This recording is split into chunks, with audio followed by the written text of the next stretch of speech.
एखादा शिक्षक आहे, एखादा आमदार आहे, एखादा खासदार आहे, जन्माला येतानाच तो शिक्षक ही पदवी घेऊन येतो का? जन्माला येतानाच तो आमदार असतो का? जन्माला येतानाच तो खासदार असतो का?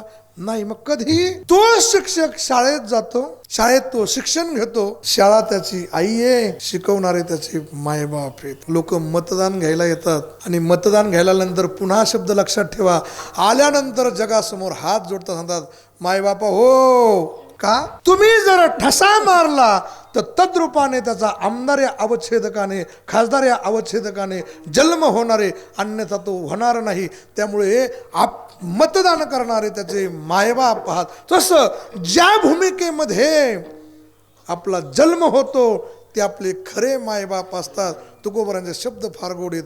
बैसता संतांचे संगती, कळो आले कमळापती, आपुले कोणीच नवथी, निश्चय चित्ती दृढ झाला.